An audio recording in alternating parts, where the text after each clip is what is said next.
Do you like movies, comic books, science fiction, and more? Then you come to the right place. This is the Rebel Radio Podcast. You can find us at therebelradiopodcast.com. Follow us on Facebook, Instagram, Twitter, and join our Patreon for just $2 a month where you get exclusive episodes. Thank you for listening and enjoy the show.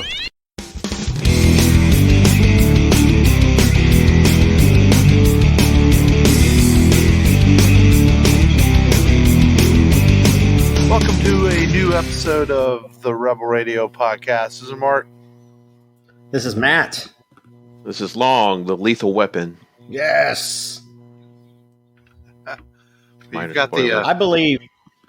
You've got the pony. You've got the ponytail man bun thing going. With the hat and stuff like that. So you could pull it off.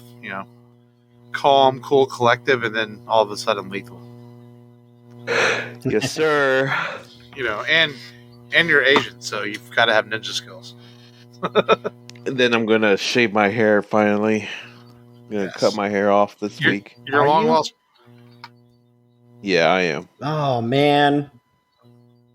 Well, no. Your long lost I'll wait twin. till I'll get my vaccine first, then I'll shave it. Your long lost twin is in this movie. What? Oh yeah. That we're doing today. And he has a speaking role. Yes. I didn't realize I've never ever seen that guy talk in any movie I've seen him in. And this is the first movie I've ever seen him talk. Good English, too. But, yes. Yeah. So you could we'll get into that later on. You could pull off the lethal weapon role very easily. Right. Yeah. I'm Riggs. I'm crazy. Well, I mean, I have text messages. I have a lot of text messages where I can prove that you've threatened to kill me and Matt. So, Yeah. Go ahead, put this gun to my mouth. So, I mean, if there was a member of the three of us that I could believe that could be Riggs, it's definitely you, Long. Oh, thank you. I'm too much more like Mark the old would be guy. the one. Yeah, Mark would be the one being, I'm too old for this shit. Yeah, I'm like Danny. I'm like Glover, man. I'm too old for this shit. For sure. How are you fellas? Good. Grimy. That's gross. I don't want to hear about your grime. Especially, after the winter storm, I had to borrow Matt's main bathroom shower. Mm-hmm. And it's like a weak pressure, dude. It's like 1 gallon per minute or something. It was like, did I break this thing while showering or something? Because I thought it was like it was like just a trickle, I mean, to be fair, I haven't showered yet today either, so I'm probably a little grimy, but not maybe as grimy as Matt. But I will. Yeah, for some reason that bathroom, it just gets like the master bedroom gets all the priority, and that bathroom's like the redheaded stepchild, and you've got to turn the shower head on a high stream setting to get actual good pressure from it for some reason. But, yeah. Oh, it's an older house, and I guess it's some plumbing issue. I don't know. But I still appreciate you letting me use your shower, Matt. Anytime, man. Anytime. Long's coworkers and his appreciate it too, I'm sure, so he didn't smell funky at work. I appreciated your wife sharing in it with me. I'm joking. Hey, she handed me that loofah. Yeah. The Asian persuasion. Right. I'm the lethal weapon, right? That's right. That's like Briggs, Glover's daughter. Briggs and Murtaugh. Yeah. Well, while Matt was fixing his car today, how's your guys' week? Just work and shit? Work and baseball practice and a couple of games. That's about it. Yeah. But, and we had company at work a lot this week because, work for a company that always feels they need to come check on things because even if you're making money, you must be doing something wrong. It's like, whatever, Mm-hmm. And then they tell you you're going to have these walks and all this shit. And then they don't even come in the back room.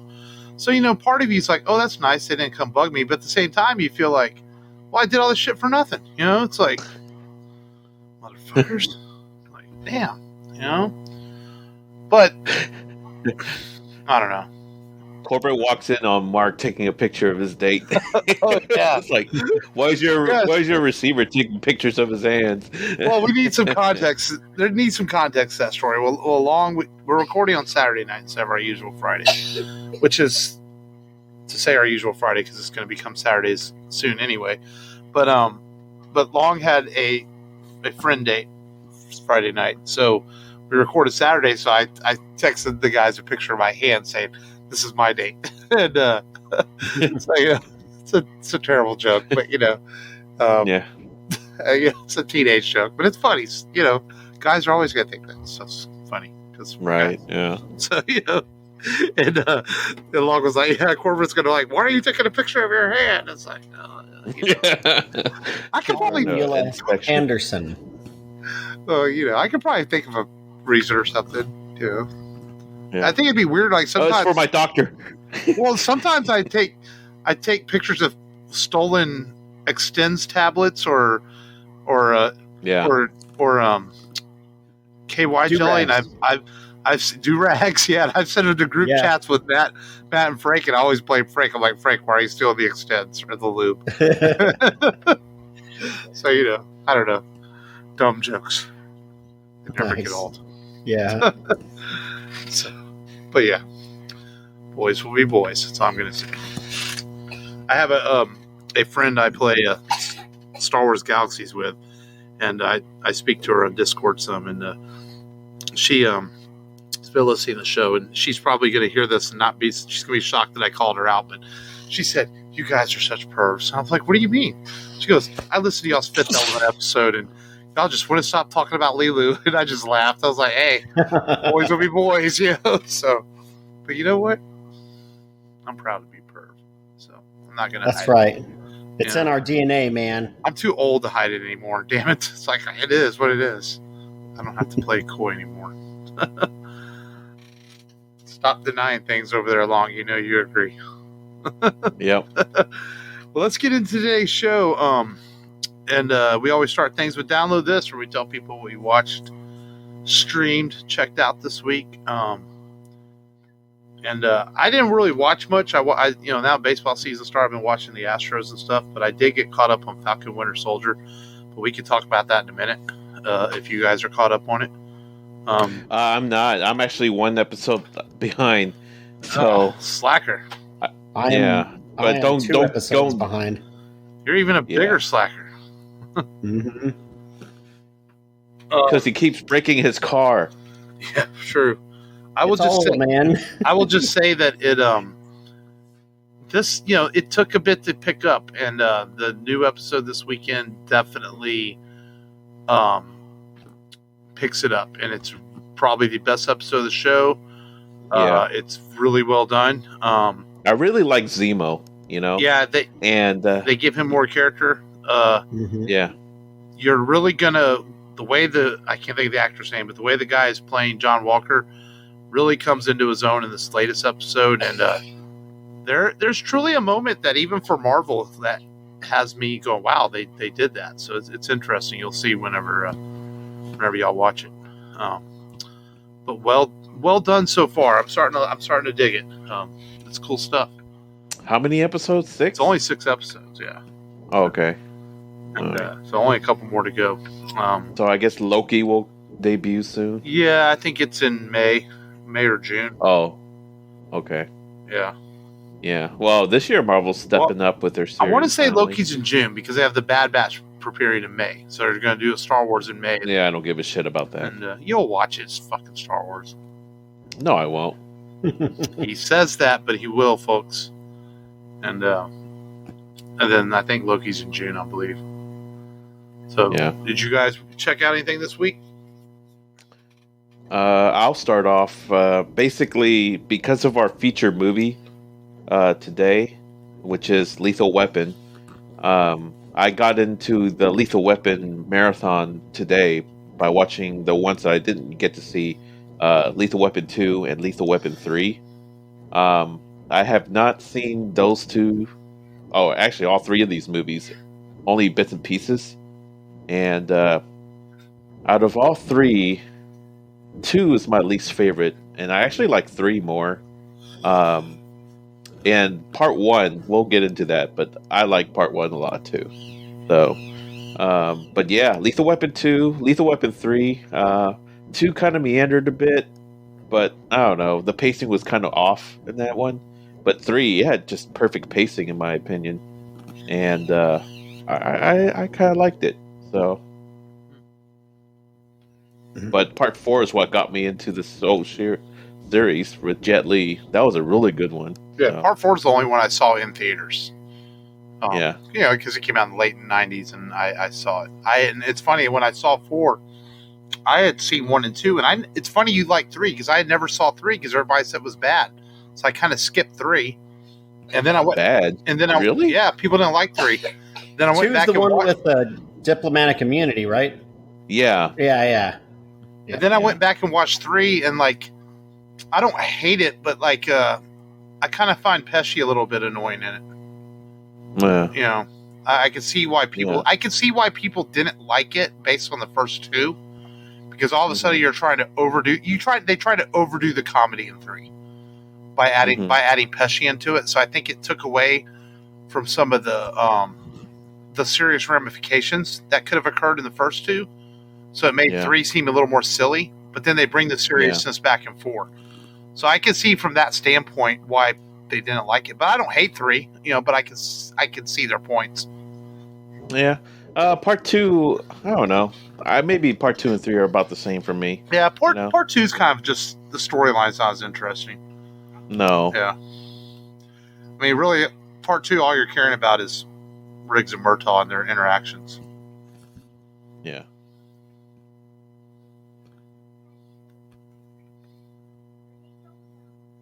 Yep. I haven't. I just don't remember 3 and 4. I probably need to rewatch those. I have them. I remember 2. I remember the bad guy had diplomatic immunity. It's like, you cannot prosecute me. I am foreign, or something like that. You know. Diplomatic immunity revoked.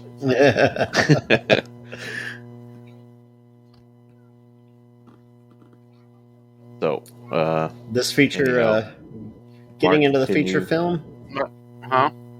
Well, did you watch? Oh, did you watch anything this week, Matt?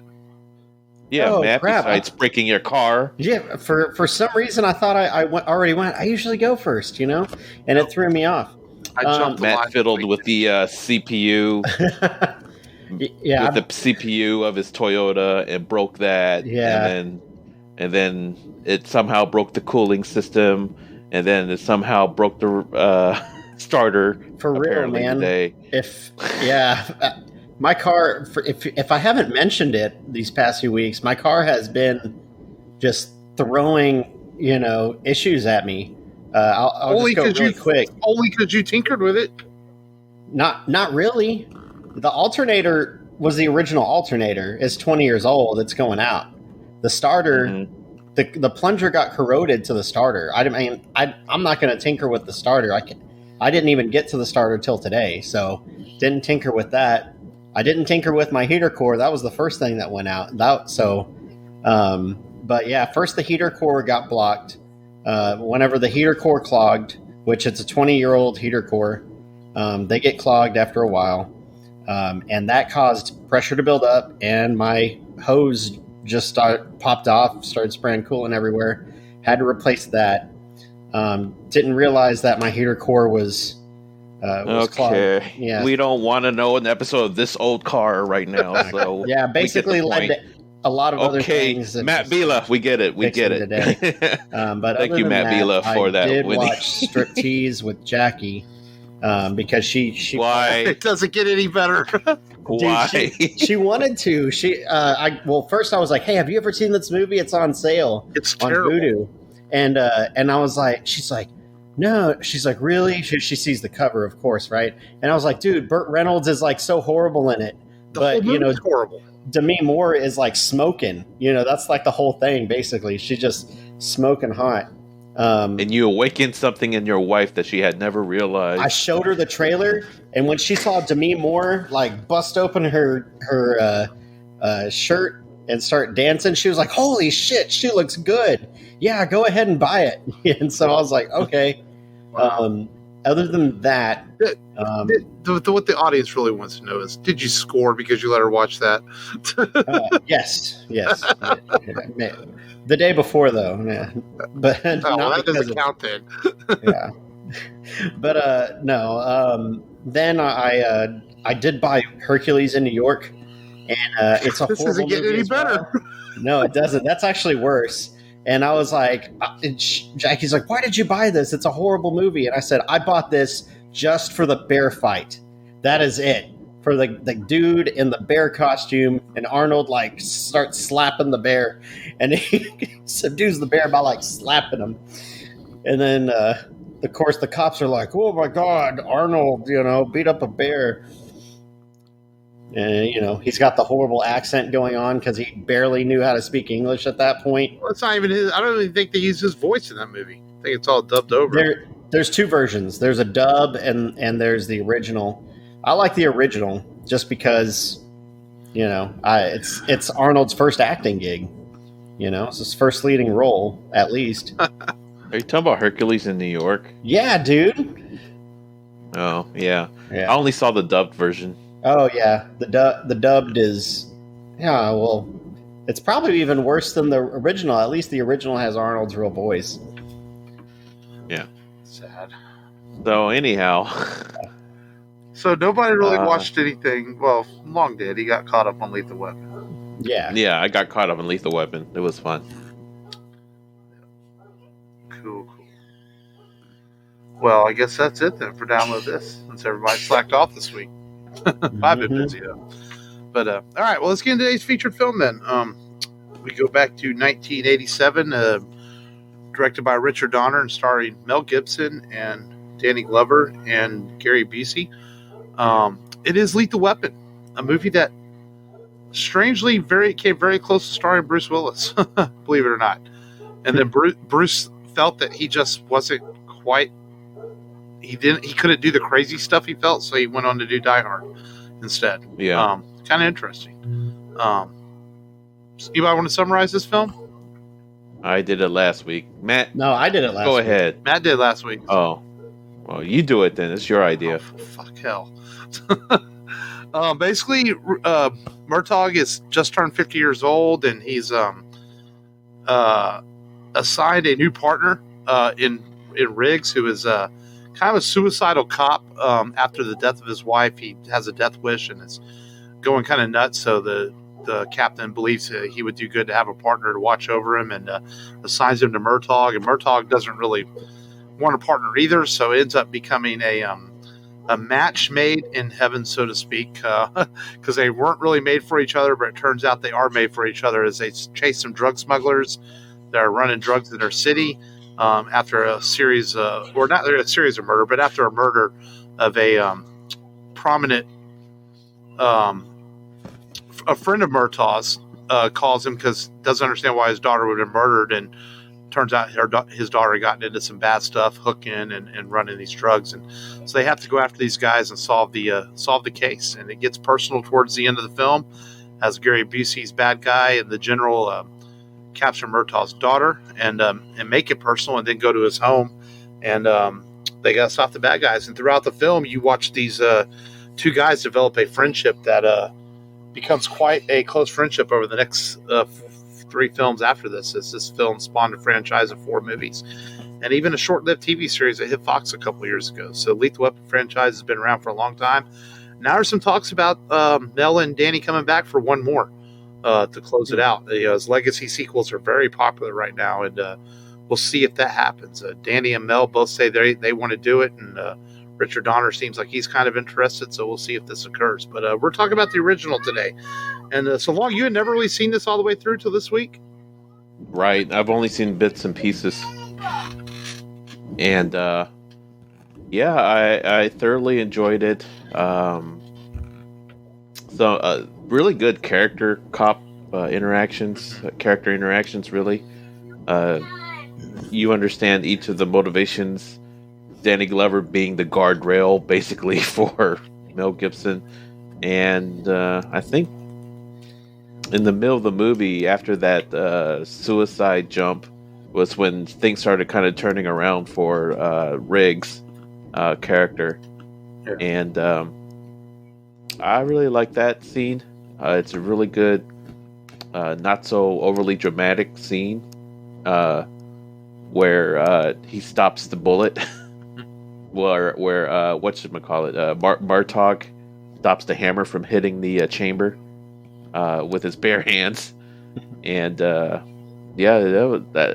from that point on, really, I mean, freaking Gary Busey's in it too, and he's a stone cold killer, and I like the way this movie was shot, using mostly natural lighting again, almost like a Michael Mann movie, you know, Yeah.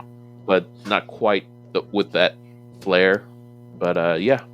And that's what I like about a lot of the Richard Donner movies, is that he focuses on the characters quite a bit, and generally, and this is a really well written movie too by Shane Black, in which I noticed in the sequels 2 and 3 doesn't have quite the tight pacing like the first movie did. But I think I really like the first movie quite a bit. So yeah.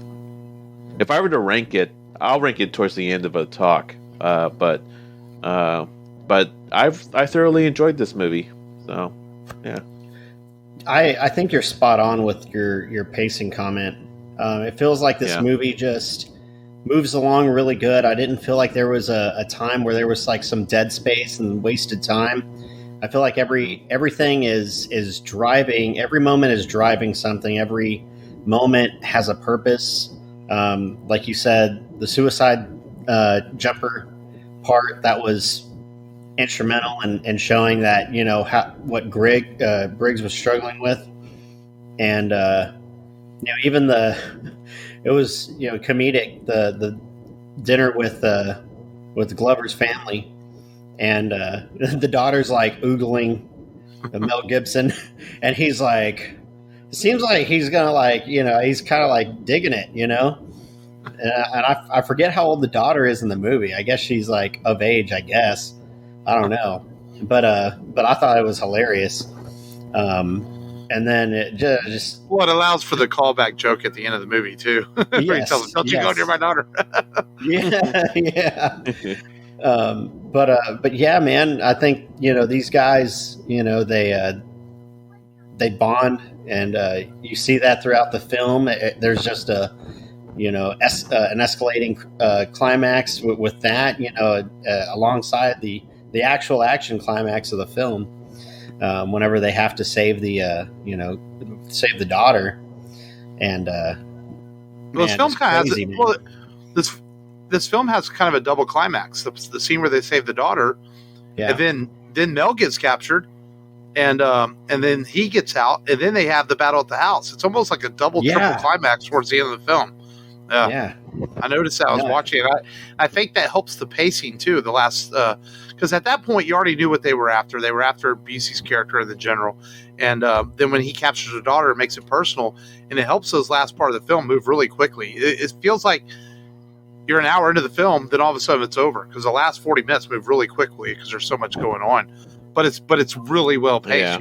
Yeah. You know, the torture scene was pretty intense. That was and that's where your twin appeared. The great henchman Al Leong appears, and Al Leong, awesome. Yeah, and he has a speaking role too, because he's always been the silent background stunt player. And then he only grunts when he is in the movie scene, but yeah, he actually has a speaking role. I know he has a speaking role, and he is electrocuting Riggs, and then all of a sudden, when the action breaks out, it's all of a sudden he gets shot. It's like, oh, there goes Al Leong. He's gone all of a sudden. Yeah, gone. Yeah.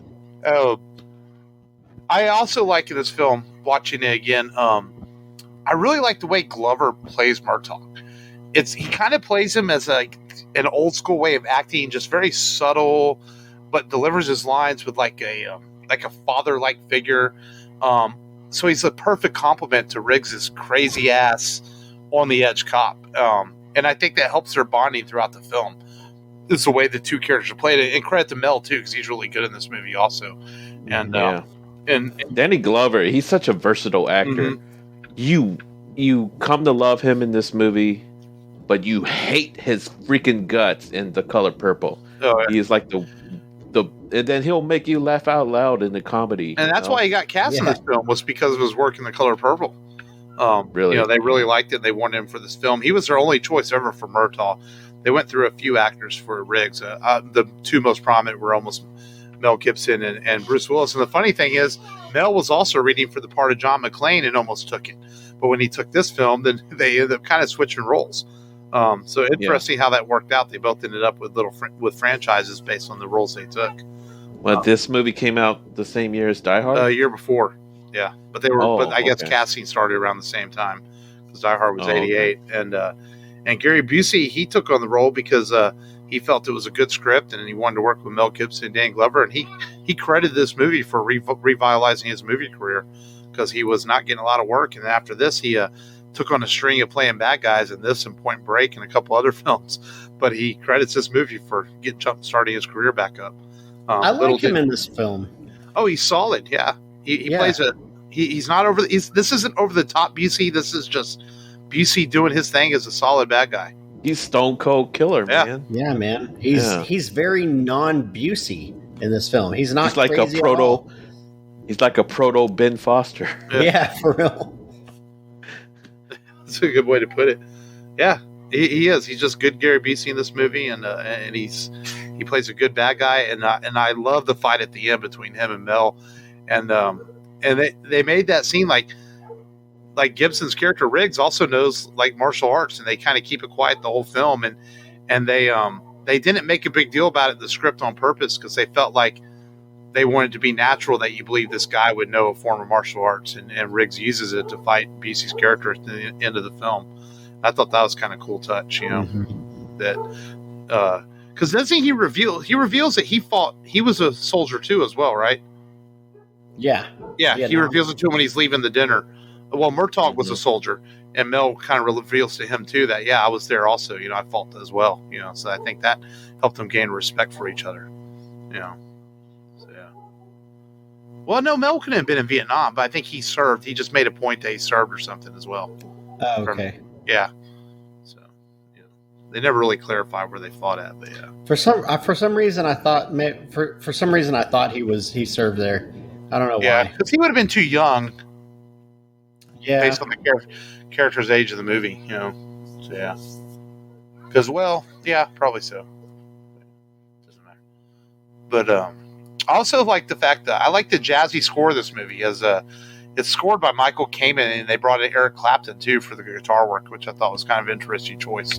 And so it gives you kind of an old 70s cop movie type feel with the jazz score and stuff like that, kind of guitars in the background. Yeah, the first movie, it was cool, but when I keep hearing the same style in the second and third movie, I got tired of it. Oh, did it? Nah. Because I'm like, all right, the saxophone is getting really cheesy now in the parts 2 and 3, So the first movie, it's fine. It's great because it gives it that unique identity as a movie. But yeah, for me, I mean, I'm an audiophile too, so music plays a big role. And you hear me shitting on, the score for Godzilla vs. Kong. There's no hummable theme in it. Yeah. And this one, it's kind of like more like atmospheric. There's no one standout melody, but still, I mean, it's a unique sound for the movie. Yeah. At least it's not freaking, I don't know, Inception style bass drum droning, like you hear in a lot of movies nowadays. So, but that car chase scene at the end, I could kind of see why it was lampooned and Loaded Weapon. Dude's on his foot, and the guy's in the car. 10-minute chase scene. He's like, he's got to be gone by now. So, but yeah. Anyways. Yeah, that was give funny. Mel second place for running after, or for running scenes after Tom Cruise. This is also the first movie to use a modern cell phone. Can you believe that? Oh wow! I thought that was kind of cool. And the scene at the beginning of the film where the girl falls, she actually did her own stunt for that. They used a giant balloon that with the street was painted over on top of it so that they could make it look as real as possible. She jumped down the balloon and they were able to cut the shot away just in time before the balloon burst in, and you see that was a painted balloon. So I thought that was kind of cool. Some unique special effect work in this film. And she actually did the jump herself. And Mel Gibson turned down being in The Untouchables and The Fly to do this. So that was, because he wanted to, I guess, to do this. So I'm surprised he turned down The Untouchables. I wonder what he would have played in that. That was it's funny. Big movie. Another tie to Die Hard, the 92 Beretta that's used as a prop in this film was also used in Die Hard, but then retired. So that prop was only used in these two films. And Leonard Nimoy almost directed this, but he turned it down at almost the last minute because he just felt he couldn't do an action film. Even though he had done a Star Trek film at this point, he just felt like action was not his forte. And he went on to direct 3 Men and a Baby instead. 3 Men, Little Baby. Yeah. Yeah. So I thought that was another interesting note. Anthony Kiedis' father appears in this film. And he plays a drug dealer at the Christmas tree lot at the beginning of the film. So Anthony Kiedis' dad is in this movie. And just it's interesting because Kiedis would go on to appear in Point Break with Gary Busey, who's in this movie. So, see how it's all connected? 6 degrees of all Anthony connected. Kiedis. And for Shane Black, this is one, he had done the Monster Squad at this point in a couple of smaller scripts, but this was like his first huge script that really broke him out. After this, he became a very hot script writer after this film and a script doctor and things like that. And so this was Shane Black's breakout movie too for him as a writer. And and he likes it continues his trend of his movies taking place around Christmas time. Iron Man 3 and I think even the Predator movie even took place at Christmas, if I remember right. So yeah, Shane Black likes his movies to take place at Christmas. And of course, this movie has been brought up. That's right. If Die Hard is a Christmas movie, there was a Christmas setting. People think this is too, and no, it just takes place at Christmas. It's not a Christmas movie. It's just a Christmas setting. So, don't even, Matt. I can see your ears turning. Die Hard is not a Christmas movie, and neither is Lethal Weapon. Oh, I'm not trying to convince you. Okay, There's no convincing. But what you call it? Al Leong, man, he also starred in Die Hard. Did we mention that? Yeah. Yeah. Okay. Yeah. Lethal Weapon and Die Hard. That's crazy. So the prop, the actors, Al Leong. And he was in Big Trouble in Little China. Al Leong Big Trouble in Little China? Man, dude. And he was in Double Dragon. And nobody watched that shit, though. No, they didn't. Did he have a speaking role? I think he just fought. Yeah. Well, that's or grunted. Or grunted. Or grunted and while fighting. So long, you were saying that you had a ranking for the Lethal Weapon films. What do you rank them? Let's see. I would definitely rank them as follows. And these are all good movies, and I would probably have to rank Lethal Weapon 3 as last. But I still enjoyed the hell of it. I still enjoyed it more than Part 2, but I still rank it last because because I just literally finished watching it just an hour ago, my whole marathon. So it's still sinking in. But right now, first impressions: Lethal Weapon 3 is last, then Lethal Weapon 2, and then Lethal Weapon, the first one, and then my personal favorite is Part 4. So 4 is good. Al Leong is in 4 also. Was he? Yeah, he plays a triad member. I also didn't know he was in the 98 Godzilla movie. He's actually in that. Was he? He's a Japanese fishing crewman, uncredited. So. Oh, okay. Oh, wow. Did not know. Yeah. He was in Escape from L.A., uncredited. So he's done a lot of uncredited work, too. So interesting. Yeah. The Shadow, Beverly Hills Cop 3. He was in The Last Action Hero. I should know that. Incredible. So anyway. But Lethal Weapon, man, I give this movie a solid A. It's a good buddy cop movie, one of the best out there. I'll give it a. I'll definitely give it like a A minus. Oh. Yeah, I think A minus is fair. Maybe even B plus. I definitely don't agree with IMDb. IMDb has it as a C plus. Really? Mm-hmm. Yeah, but the problem with IMDb though is that's not actually their rankings. That's user rankings. That's why I never pay attention to theirs. Yeah. Hey, I give it a 7.6 out of 10 according to their user rankings. I'd say that's probably a solid B plus or an A. Yeah. No, it's a good film, man, and I like it. I like the whole series of Lethal Weapon films quite a bit. I'm with Long. I think 4 is the best, and I like 1. The 2 or 3 are kind of crapshoots, but I would definitely watch another one if they brought this back. I think the time is right. You could do a fun buddy cop movie with these guys again and bring it back. I'd like to see maybe one more. See where these guys are. Years later, because shoot, and it literally would be. I mean, the last one was in '98, so if they do one now, it is 22, 23 years later. Glover's got to be getting up there in age by now. If he was 50 in this movie, for age wise, even though he was actually only 40 when they actually filmed it.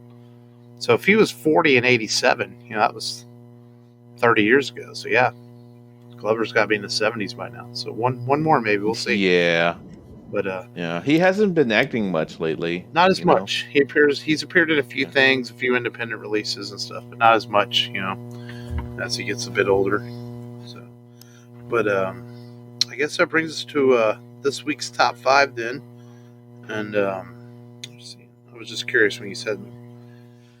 Yeah, he's done some TV work and things like that, a few independent films. He actually appeared in the last Jumanji movie. Danny Glover did. Mm-hmm. So that's right. And some direct-to-DVD stuff. The Next Level. So yeah, he's done some stuff. So this week's top 5. This probably seems obvious since we just did a buddy cop film. So we figured we would talk our 5 favorite buddy cop films. And who wants to start? I'll start. Go upstairs. Let's see. It's kind of a weird pick, but I remember watching this as a kid and enjoying it. But my number 5 is I think it was a TV movie. I'm not sure. It's called The Private Eyes, starring Don Knotts and Tim Conway. Don Knotts. Don Knotts. N-O-T-T. Yeah. The Ghost and Mr. Chicken. Oh, yeah, and that one too. Yep. But Tim Conway wasn't in that one. Oh, no. But I don't even remember the plot. I just remember I always watched it because, I don't know, as a kid, I enjoyed it. Probably not funny today, but yeah, that's my number 5. Nice. The Private Eyes. I'll go next so Mark can have the last say. I've got 22 Jump Street as number 5. I think it's hilarious. Oh, okay. That's a sequel, right? That's the sequel.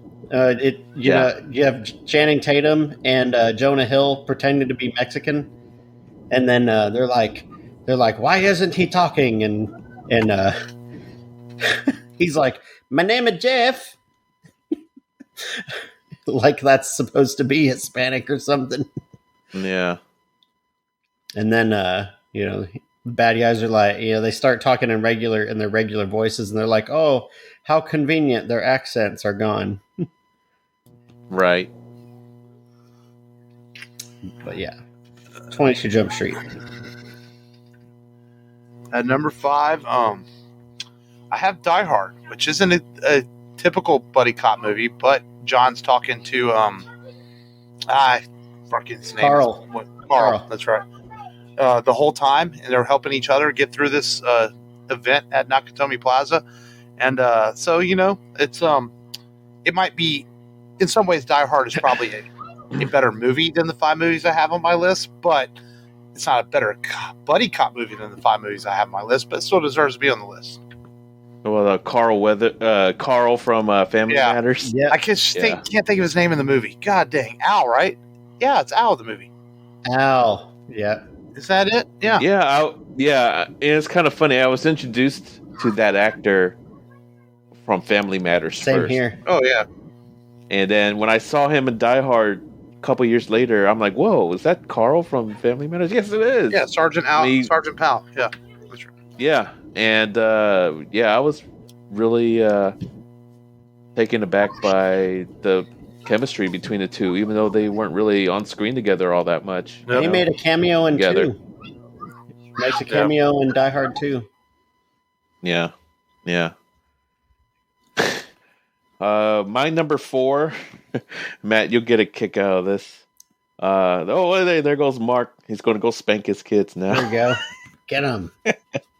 Get him, Dad. No, I'm joking. My number 4 is Loaded Weapon. There we go. Emilio Estevez and Samuel Jackson. And I don't know. I mean, there's hardly any chemistry between the two, but they did their best. And I don't know. I like the comedy riff between the two cops. So Loaded Weapon. It's definitely funny, man. I know you bought me that movie and I watched it, and I found it funny. Yeah. There's like so many scenes from Lethal Weapon that were spoofed in this Loaded. Yeah. And the funniest scene for me that had me laughing was they commandeered the bikes from the kids. Oh yes. And the bikes exploded for no reason whatsoever. So, anyways, and then John Lovett's character was definitely a riff on Joe Pesci's character, and there was a boat scene, and Emilio Estevez is trying to, defuse the bomb. It's like, okay, this is one's for you with your name on it, and then exploded the character, John Lovett's character off the boat. So, anyways, number 4, Loaded Weapon. Number 4 for me, I've got Training Day. Denzel, Ethan Hawke. I don't know. Is that really a buddy cop movie? It seemed like they were buddy cops until the end, and then he screws them over. It's so overrated. I like it. Well, he didn't. I mean, I like it too. I mean, just for Eva Mendes, but Yeah, Eva Mendes. Yeah, man. Wow. Yeah, I don't know if I'd call that a buddy cop movie, though. I don't know, They're more like a mentor understudy. But the thing is, they're never friends throughout the movie. See, when I think of buddy cop, I think like they become friends throughout the movie. This movie, they're never friends even when he turns on him. They were never friends even before that. It was simply somebody he put a little trust into as he was training him, Does that make sense? I mean, because they're never really friends ever in the film. I guess. That's a bit of a stretch. At number 4, I have Men in Black. I'm going Space Cops. Oh, yeah, that's a good one, actually. With Will Smith and Tommy Lee Jones, man, and they're so much fun to watch in those movies. I enjoyed all 3 of them, man. Even the third one wasn't as well received, but I think all 3 were good movies. I've never seen the third one. They're fun to watch. And the original is obviously the best. So, yeah, good chemistry between those two guys in that movie. Definitely. Long, you're number 3. My number 3, saw this movie quite a bit when I was a kid as well. I don't remember the plot, but I do remember that it's an awesome movie. Tango and Cash, starring Sylvester Stallone and Kurt Russell. Yep. 2 of the coolest dudes in Hollywood. And I don't know, as a kid, I enjoyed the movie. I do remember there was a prison scene where the 2 of them are in prison and they're trying to outwit their way out of the situation and escape it. I always remember when they dress up as girls too. It's always hilarious. Yeah. Good chemistry between the 2 actors, and Wasn't Sylvester Stallone's character more by the book than Kurt Russell's character? If I remember right, Russell was a little bit off the mark a bit. More of the loose cannon. Yeah, of the two. But yeah, Tango and Cash. Nice. For me, number 3, I've got Beverly Hills Cop. Banana in the tailpipe, you know. And then the that scene where he's trying to get into the fancy restaurant so he can talk with an informant or a person that might be able to lead him to a suspect, and he's talking about he's like the waiter won't let him in, but he's like, well, if you can tell so and so, that I tested positive for AIDS and he needs to test himself, and he pretends that he's flamboyant, so that the waiter will just let him go in and speak his piece. That was fun. I think Eddie Murphy is just off the wall awesome in that film. Just his acting, his comedy, it's great. And then his partner, of course, appeared at Comic Palooza a few years ago. More the straight guy, by the book dude. Yeah. Beverly Hills Cop.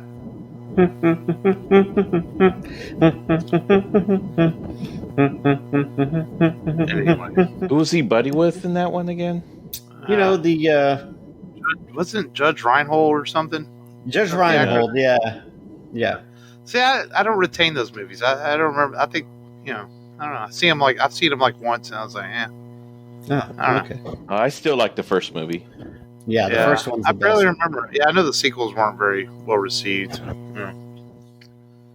But at number 3, we're number 3, right? Yeah, I'm sticking with Will Smith. Only this time it's Will Smith and Martin Lawrence, and that's Bad Boys. We did a Michael Bay film a couple weeks ago. We did The Rock, and The Bad Boys is arguably his other really good movie that he made. It still holds up well. Those two guys have a ton of chemistry on screen. Even the second one's enjoyable, and I still haven't watched the third one. I want to.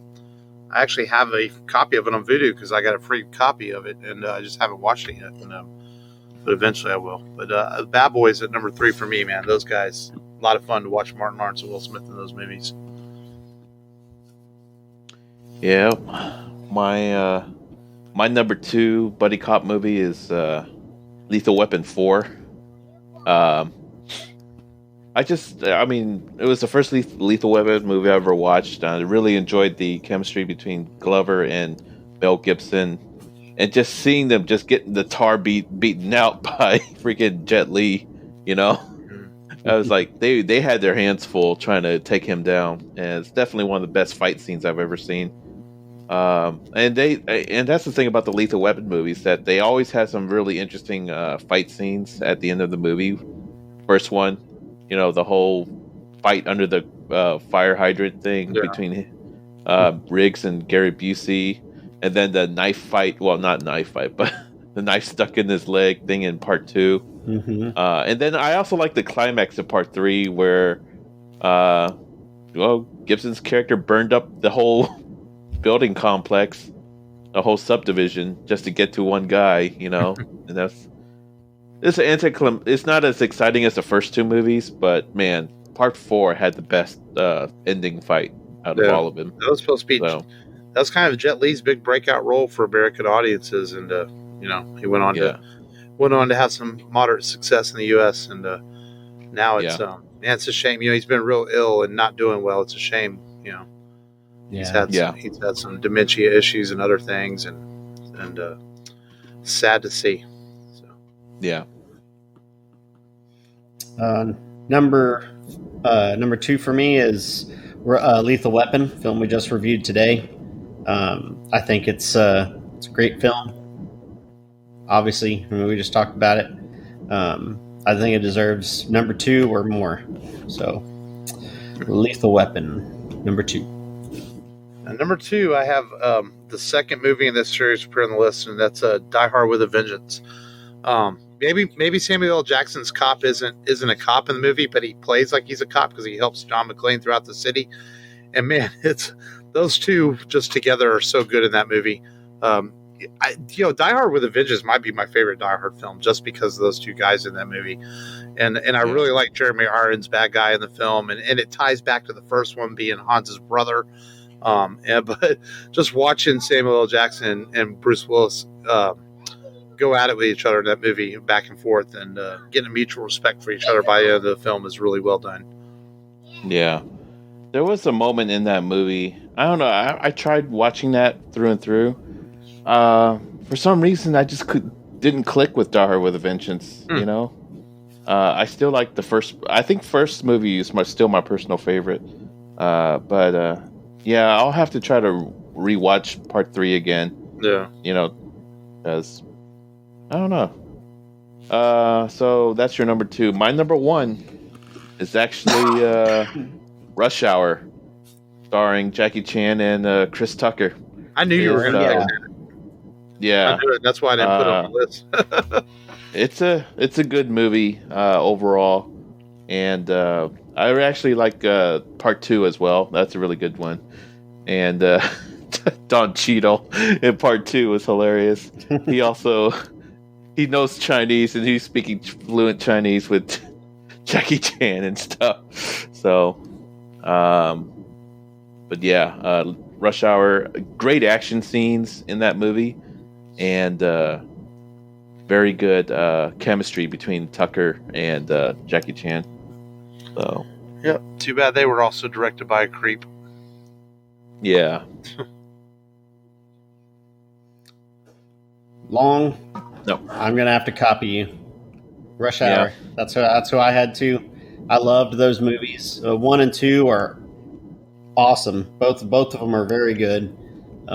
You could probably put Rush Hour 2 up here, I think, but Rush Hour 1. I mean the like you said, the chemistry between Jackie and Chris Tucker, and Jackie, liking stuff like the Beach Boys and always wanting to listen to them, which he actually really liked the Beach Boys. That was, something he actually really enjoyed. But yeah, man. Who, Chris? No, Jackie Chan. He always listened to the Beach Boys. Tucker, his bit was always the Michael Jackson stuff when he did the Michael Jackson karaoke. Yeah. It's crazy that that scene when Chris Tucker's being in his fight scene with Zhang Ziyi, the Asian mobster girl. He's like, "Girl, you're so pretty, but you're crazy. Why you have to be so pretty, but you're so crazy too?" It's crazy that Brett Ratner got the X-Men Last Stand directing gig based on those films, and then of course the Last Stand almost ruined the X-Men franchise because it just wasn't very good. But yet he made 2 pretty decent buddy cop movies. But he, of course, he blamed 20th Century Fox on his X-Men problems. But who knows? Who knows? And well, number 1, I have the Lethal Weapon series of films. I think that it's the perfect franchise for buddy cops, and I think 1 and 4 are the best of the 4.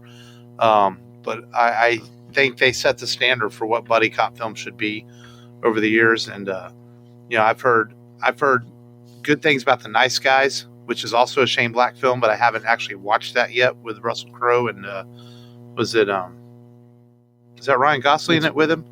Yeah, I think so. The Nice Guys? I've heard that's really good buddy cop movie. Oh, I saw that movie. I saw that movie. It's worth it. Yeah. I highly recommend it, Mark. But I think Lethal Weapons, the series, sets the standard for buddy cop films. So I have the series as my number 1 on my list. So cool. Good top 5s. So let's do some news before we preview next week's film.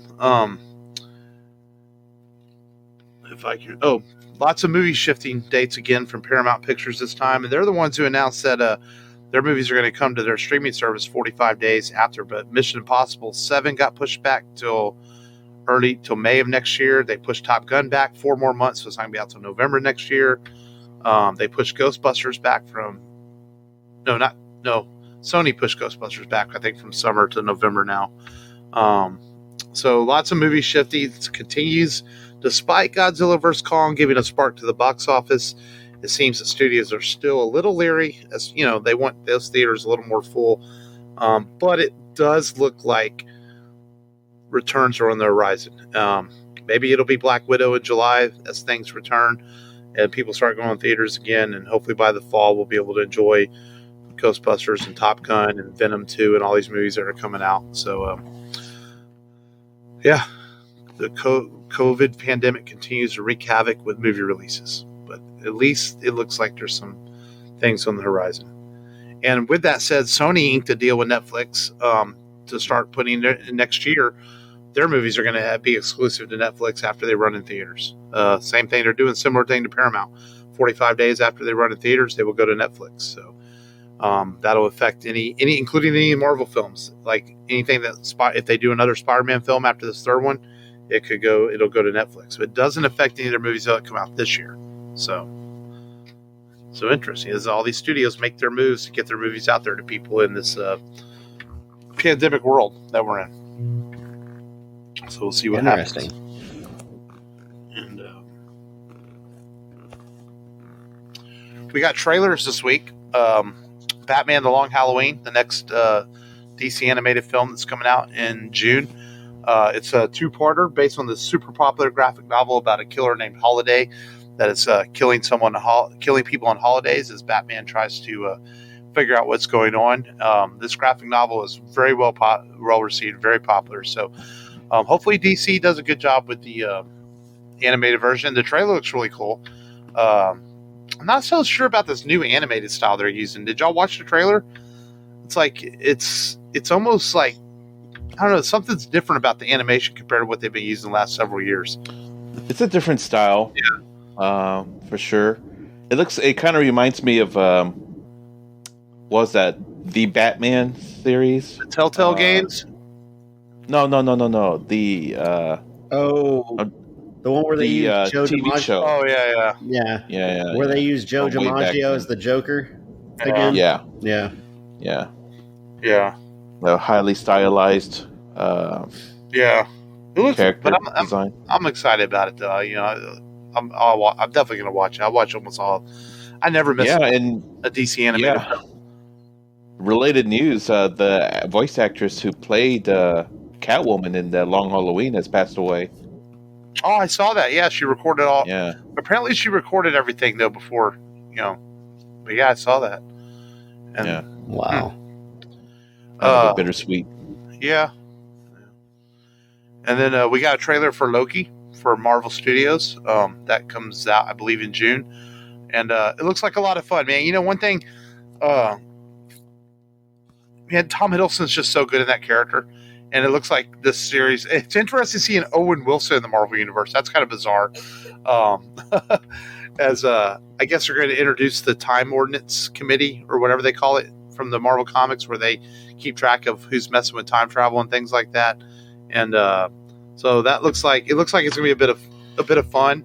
A lot of rumors that we might get a lot of Marvel cameos in this show, as obviously we know Loki can disguise himself and things like that. So we'll see what happens. Someone says at the end of the trailer that's supposed to be Black Widow standing there. I don't know. We'll see. Because there's been a lot of rumor that she's got this movie coming out, which we know is a prequel, but there's a lot of rumor coming out that Loki changes the timeline and is going to bring Black Widow back. So we'll see what happens.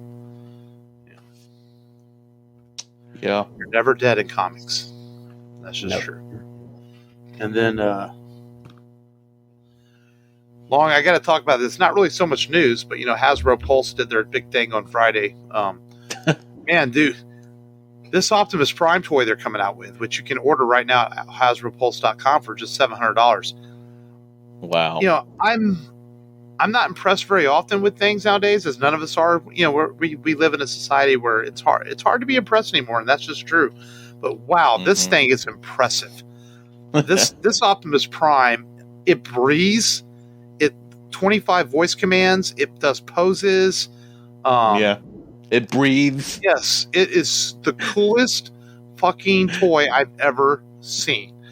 There's a really cool video with Jason Mewes and Kevin Smith on their Instagram page and all of his social media that you can watch, where Hasbro allowed them to introduce the toy, and Kevin and Jason have some fun with it. And so it's worth the 4 or 5 minutes of your time to watch this toy. It is that freaking cool. And I know Long's a big Transform fan. I mean, all of us love the Transformers. And man, if I had an extra $700, why would you not own this? Unfortunately, I don't have an extra $700 lying around. But for those that can afford it, would be a must-have toy. Well, let's just hope that Uncle Joe will give us a fourth stimulus check. Right. Man, me and Mark are about to get recurring ones starting in July. Yeah, but I still couldn't drop $700 on a toy. Yeah, it's just too much. Yeah. I mean, it's cool, but I just couldn't do it. If I'm dropping $700 on something, it better be like vintage Star Wars that's worth that much, Oh, yeah. But it is cool. So I had to talk about that. So that's it I got for the news, though, for this week. So let's preview next week's film as Cops and Mobsters Month continues for April. A couple more films to go. And next week, we're going to talk a movie that we mentioned The Nice Guys a few minutes ago. This movie has Russell Crowe in it, too, and quite a cast in this movie. Guy Pearce is in this film. There's so many actors in the movie. Kim Basinger is in this film. And that is L.A. Confidential. They were three cops who had nothing in common. Freeze! Big B, what are you doing here? Hey, man, keeping the streets safe, boys. One would do anything to get ahead. You're truly prepared to be despised within the department? Yes, sir, I am. One had his own brand of justice. How's it going to look in your report? It'll look like justice. That's what the man got. And one loved the spotlight. What exactly do you do on the show, Jack? I teach Brett Chase how to walk and talk like a cop. The Night Owl Massacre. This is a heinous crime that requires swift resolution. 6 victims. One of them, one of our own.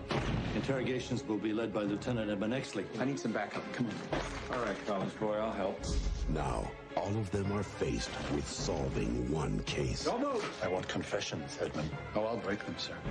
These people are all in the morgue. And someone has to pay for it. There's something wrong with the Night Owl. I just can't prove it. They thought they had it all figured out. Anything bothering you about the Night Owl case? The fact that you guys won't let it get filed away. I didn't kill nobody! But what started as a murder You talk only to me on this one. became a mystery that could cost them everything. Why was Susan Lefferts at the Night Owl? I don't know. I never heard of the Night Owl till today. How about some payback, big time? We need evidence. I'll get the evidence. It was an information exchange. Do you have any proof? The proof had his throat slit. What do you want, Exley? I just want to solve this thing. Even if it means paying the consequences?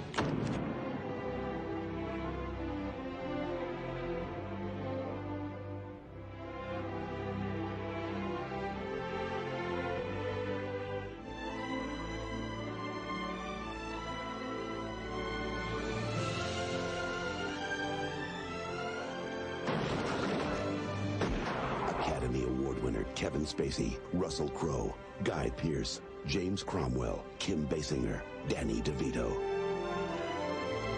L.A. Confidential.